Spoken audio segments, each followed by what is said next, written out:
Hello भाई लोग, chapter start होने से पहले एक बात बताना चाहता हूँ। मैं थोड़े वीक्स में मेरे एग्जाम स्टार्ट होने वाले हैं, इसलिए थोड़ा वीडियोस में लेट अपलोड करने वाला हूँ। जब जब मेरे को बीच बीच में टाइम मिल जाएगा तब मैं वीडियोस अपलोड कर दूंगा। तब तक ले मेरे को गधा मजदूरी करना पड़ेगा एग्जाम के लिए। जैसे ही एग्जाम्स ओवर हो जाएंगे मैं प्रॉपर वीडियोस डालना स्टार्ट कर दूंगा डेली। तो चलो वीडियो स्टार्ट करते हैं यहाँ से। तो यहाँ पर हम देखते हैं मोमो और ज़ूमा के सामने एक मेंढक आकर उनको वेलकम करते रहता है, जिसको देखकर यहाँ पर मोमो सोचते रहती है कि शायद ये हमसे लड़ने तो नहीं आया यहाँ पर। लेकिन यहाँ पर जो मेंढक रहता है वो बार बार वेलकम वेलकम करके रिपीट करते रहता है इनके सामने, जिसको देखकर यहाँ पर मोमो और ज़ूमा दोनों कंफ्यूज हो जाते हैं। तो यहाँ पर एक्चुअल स्टोरी क्या है मैं बता दे रहा हूँ। इस टाउन में जितने भी मेंढक्समैन है वो पूरे के पूरे एनपीसी या कह सकते हो कि बॉट्स है, जो कि इस टाउन में कुछ ना कुछ काम कर रहे हैं। इतने मोमो और ज़ूमा होते हैं दोनों टाउन घूमने के लिए निकल जाते हैं। इतने में यहाँ पर जो मोमो होती है वो कहती है कि मुझे बहुत भूख लग रहा है और मुझे बहुत ही टेस्टी खुशबू आ रहा है, वो भी फूड का।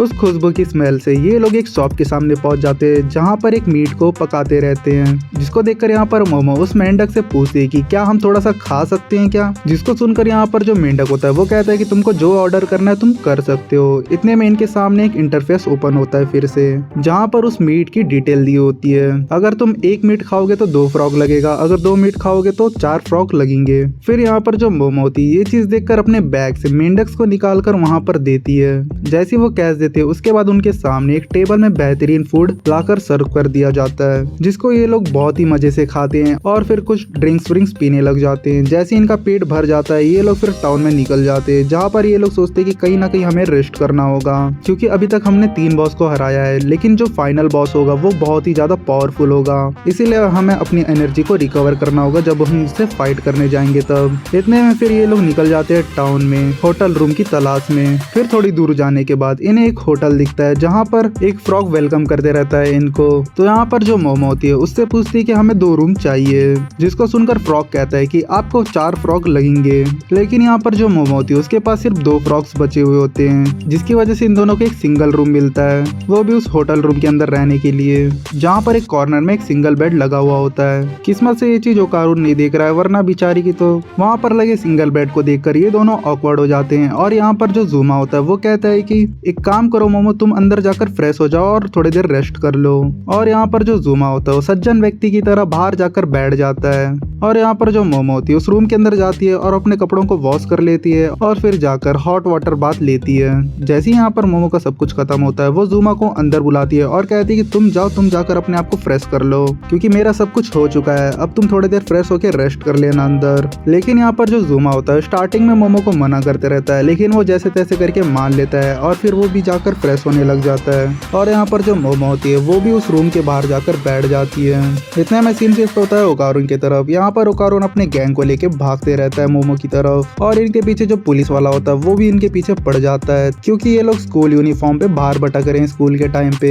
और जो पुलिस वाला होता है इन सबको रुकने के लिए कहता है, लेकिन ये लोग बिना रुके भागते रहते हैं। इतने में फिर से सीन शिफ्ट होता है मोमो और ज़ूमा की तरफ। यहाँ पर जो ज़ूमा होता है वो टोटली फ्रेश होकर बाहर आकर देखता है मोमो को, लेकिन यहाँ पर जो मोमो होती है बैठे बैठे सो जाती है। ये चीज देखकर जो ज़ूमा होता है वो मोमो को उठाकर बेड पे लाकर सुला देता है और खुद बाहर जाकर बैठ जाता है। इतने में कुछ वक्त बीत जाने के बाद जो मोमो होती है वो बेड से उठकर आजू बाजू देखती है और सोचती है कि मैं अंदर कैसे आ गई, और जल्दी से उठकर वो बाहर जाकर देखती है जहाँ पर जो ज़ूमा होता है वो रास्ते में ही लेटा हुआ होता है। ये चीज देखकर यहाँ पर मोमो जो होती है वो शर्मिंदगी महसूस करते रहती है, और यहाँ पर जो ज़ूमा होता है वो उड़ जाता है मोमो की आवाज सुनकर। इतने में जो ज़ूमा होता है मोमो की शर्मिंदगी दूर करने के लिए वो कहता है कि टेंशन मत लो मोमो, मैंने अच्छे से रेस्ट कर लिया है, तुम्हें इतनी सोचने की जरूरत नहीं है बिल्कुल भी। लेकिन यहाँ पर जो मोमो होती है फिर भी शर्मिंदगी महसूस करते रहती है। फिर थोड़ा टाइम बीत जाने के बाद ये लोग फिर से उस टाउन में भटकते रहते हैं, और यहाँ पर जो ज़ूमा होता है मोमो को उस बॉल को दिखाकर कहता है कि तुम ये बॉल ले लो।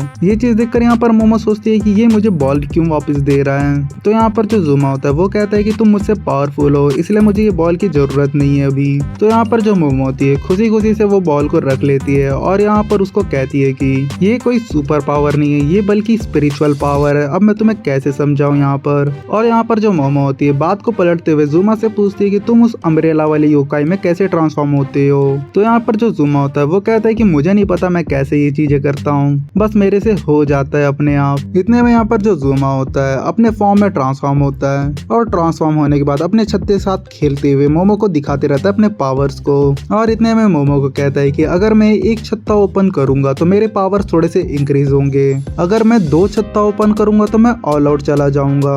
इतने में वहाँ पर बारिश होने लगता है, जिसको देखकर यहाँ पर जो ज़ूमा होता है वो अपना एक छत्ता ओपन कर लेता है मोमो के सामने और उसे पकड़कर अपने पास खींचता है, जिसको देखकर यहाँ पर मोमो डिस्कम्फर्ट हो जाती है। और इतने में जो ज़ूमा होता है वो फ्लर्ट करने लग जाता है मोमो से, जिसको सुनकर यहाँ पर जो मोमो होती है उसे लात मारकर अपने से दूर करती है और ओकारुन के बारे में सोचती है। जब ओकारुन भी टर्बो ग्रैनी फॉर्म में ट्रांसफॉर्म होता है तब वो भी ऐसे ही कुछ बिहेव करने लग जाता है। ये लोग साले लोग अपरिचित बन जाते हैं पता नहीं ट्रांसफॉर्म होने के बाद। लात पड़ने के बाद यहाँ पर जो ज़ूमा होता है वो वापस से नॉर्मल फॉर्म में ट्रांसफॉर्म हो जाता है और ये सोचते रहता है कि मैंने अपना एक छत्ता ओपन क्यों किया फालतू का। फिर थोड़ा समय बीतने के बाद ये लोग रास्ते में निकल जाते हैं जहाँ पर बारिश रुक जाता है और ये लोग एक कैसल के पास पहुंच जाते हैं जहाँ पर छोटे छोटे स्पिरिट ग्लो करते हुए बाहर निकलते रहते हैं और ये सीन कुछ ज्यादा ही ब्यूटीफुल लग रहा है मुझे। और फिर यहाँ पर थोड़ी देर में मोमो और ज़ूमा उस कैसल के ऊपरी छोर पर पहुंच जाते हैं जहाँ पर इनके सामने फिर से एक इंटरफेस आकर खुलता है और वो इंटरफेस कहता है कि तुम्हारे सामने जो आर्मी है उसे तुम्हें खत्म करना होगा, तब जाकर तुम्हारा ये गेम खत्म हो जाएगा। उस आर्मी को देखकर यहाँ पर मोमो और ज़ूमा दोनों घबरा जाते हैं और सोचते हैं कि हम दोनों इस आर्मी को कैसे हराएंगे। इसके आगे का जो आर्मी फाइट होने वाला है उसको मैं नेक्स्ट वीडियो में कवर करने वाला हूँ और जो इस गेम का सीक्रेट है वो भी रिवील करने वाला हूँ नेक्स्ट वीडियो पे। और हाँ, और एक बात, एग्जाम है इसलिए थोड़ा भाई कॉम्प्रो कर लो। आई होप तुम लोग का भी एग्जाम चल रहा होगा इसलिए थोड़ा समझ सकते हो। अगर नहीं चल रहा है तो भगवान तुमको भी एग्जाम दे दे। चलो मिलते हैं नेक्स्ट वीडियो पे।